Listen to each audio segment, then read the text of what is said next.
Oi, gente, oi, queridos, feliz terça-feira de carnaval, estamos aqui trabalhandinho, graças a Deus. Eu sou a doutora Rafaela, doutora Rafa Pede, como diz meu Instagram, e eu sou a sua pediatra online e presencial.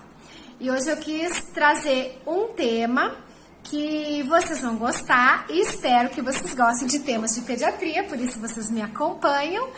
Falando sobre puericultura. Puericultura é as consultas mensais ou bimensais que acompanham o desenvolvimento da criança. Pueri, criança, cultura é você regar ali. O que você faz para regar o desenvolvimento da sua criança, para cuidar, para que problemas futuros não se instalem.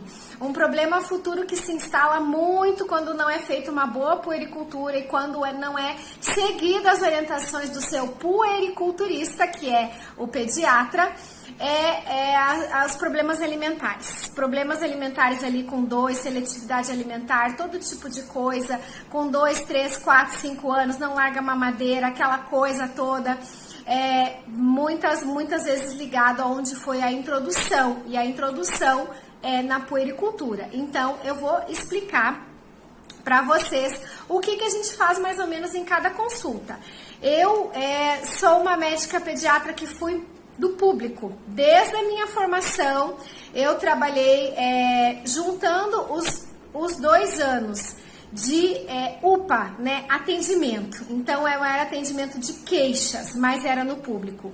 Com os 10 anos de unidade básica, onde eu fazia essa parte de consulta mensal e queixas, que é como se fosse um pronto atendimento, então daí 12 anos de parte da puericultura, tá? Então, é o que eu mais trabalho. É puericultura e com toda essa experiência da residência e dos pronto atendimentos, com as queixas que a criança vai tendo, se chamam intercorrências. As intercorrências da infância. Então, é isso basicamente que eu trabalho. Então, eu fui aprendendo, né, confirmando cada vez mais o que a gente aprende lá com a nossa querida doutora Carmen, que era a nossa professora de puericultura, também outros, o doutor Weniger, que já é falecido, e a gente foi aprendendo ali com a prática como cuidar dessa criança para não se instalarem os problemas. Então, a criança, a primeira vez que deve vir é ali pelo 10º dia de alta do hospital. O que vai ser feito ali, principalmente nessa primeira consulta, é quanto a criança está ganhando por dia. Então, a gente pega o peso que ela tá naquele dia, na nossa balancinha, diminui do peso da alta, divide pelo número de dias e vê quanto que ela tá ganhando. Ela tem que estar ganhando umas 20 gramas por dia. Então, se ela ganhar mais ou menos, a gente diz pra mãe, mais ou menos o tamanho do pãozinho, se é um bisnaguinha, se é um pãozinho maior, se é um pão grande, o quanto ela tá ganhando pra mãe ter uma ideia. Isso é bem importante, porque a gente já pega ali aquela criança que está com problema de amamentação, a gente já vê a criança mamando, se é o mamilo, a criança está muito sonolenta, dormindo muito, então como é que vai acordar, a gente já mostra aqui.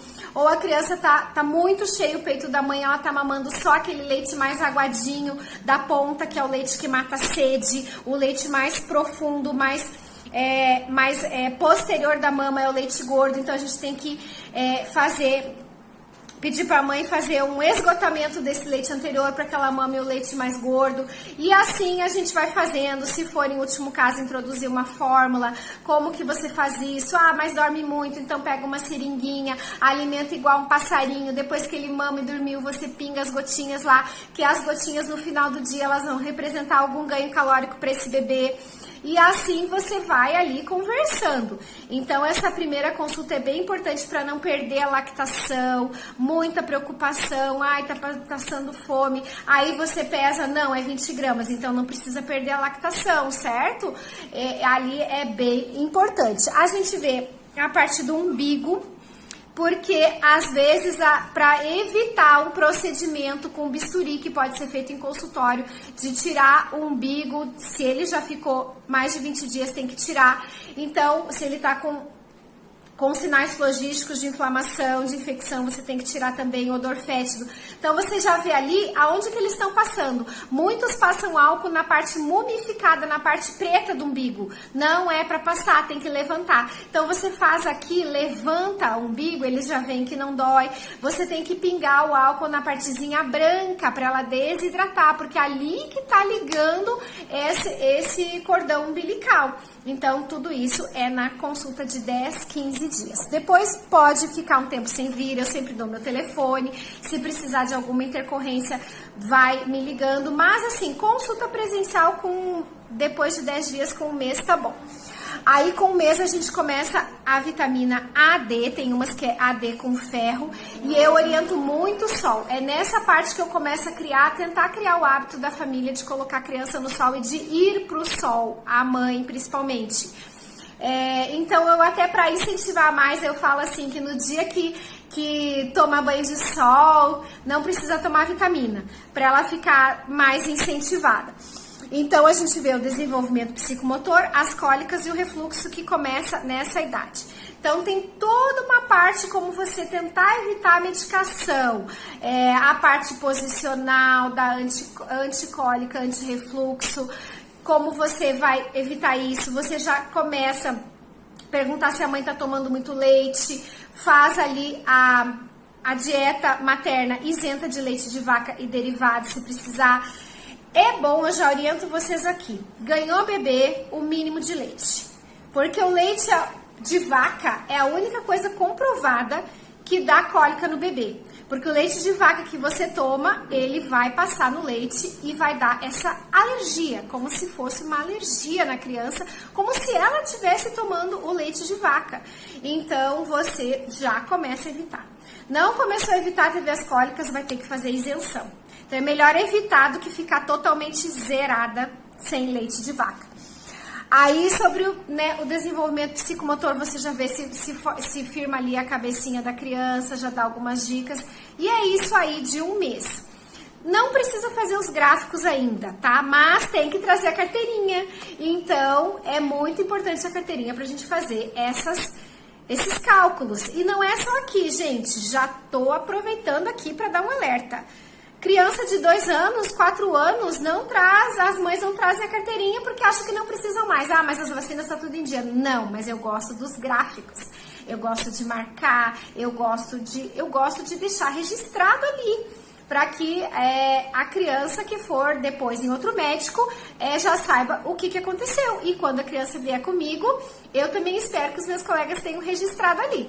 Então, gente, é sempre, na verdade, a carteirinha. Até os 10 anos, porque depois ela vai ganhar uma outra carteirinha se vier comigo, principalmente que eu tenho as carteirinhas que eu busco lá na Sociedade Paranaense de Pediatria. Eu busco as carteirinhas dos adolescentes, de menino e de menina.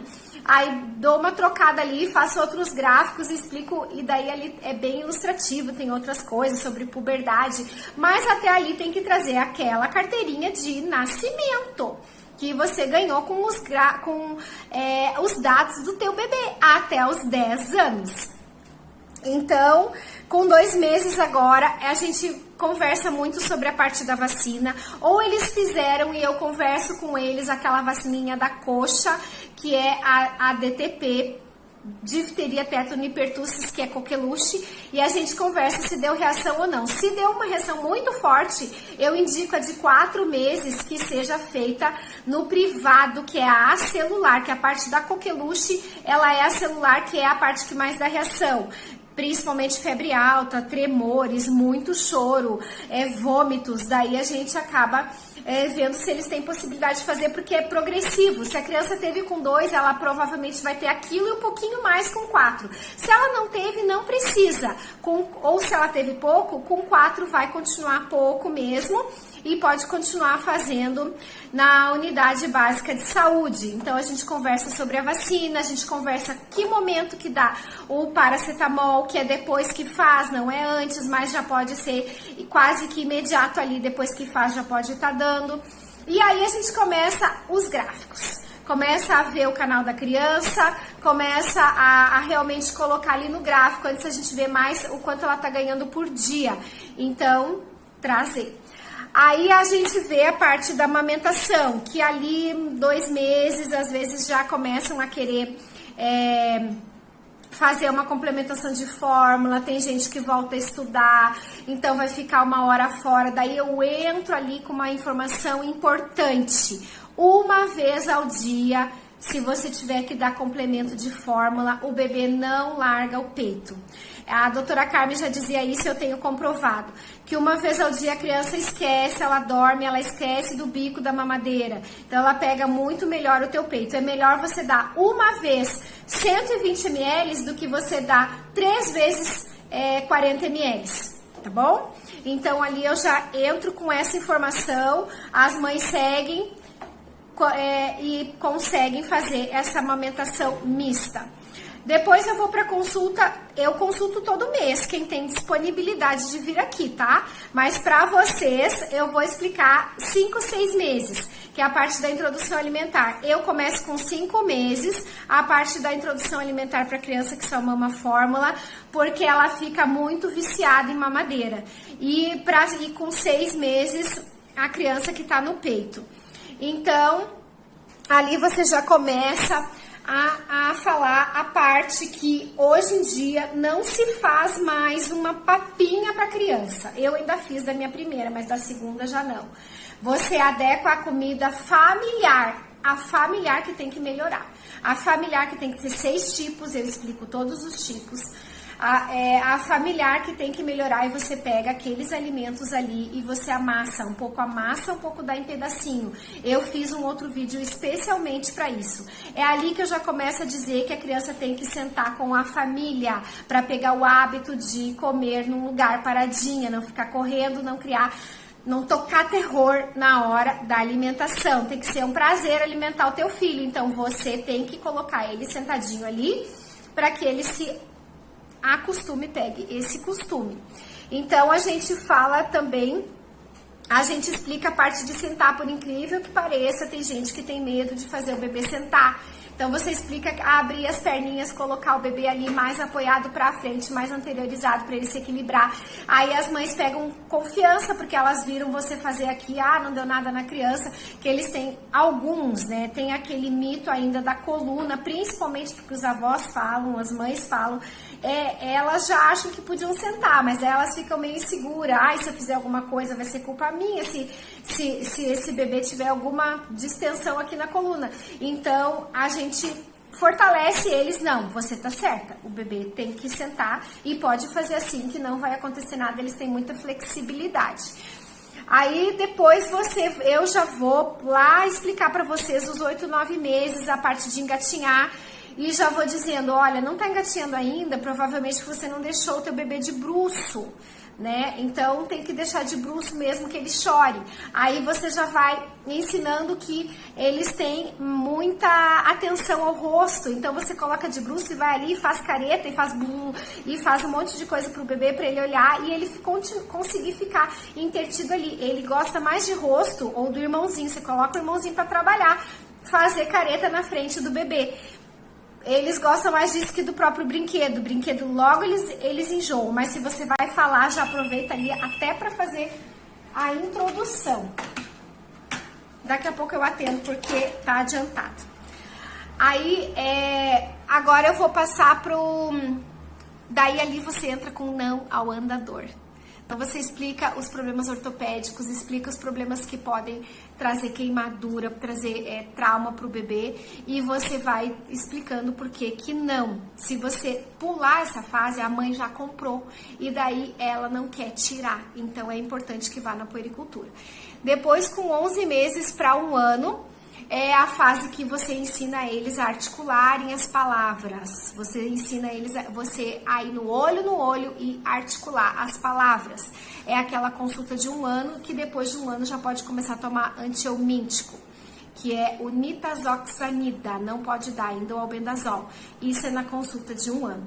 Então eu espero que vocês tenham gostado. Aqui a doutora Rafa pede, a pediatra cuida, mas a mamãe e o papai cuidam muito mais. Fique sempre comigo, entre nas minhas redes, me siga e me peça ajuda, que tem um link lá que dá direto pro meu WhatsApp Business, quando vocês precisarem de teleconsulta, dúvidas, conversar, tá bom?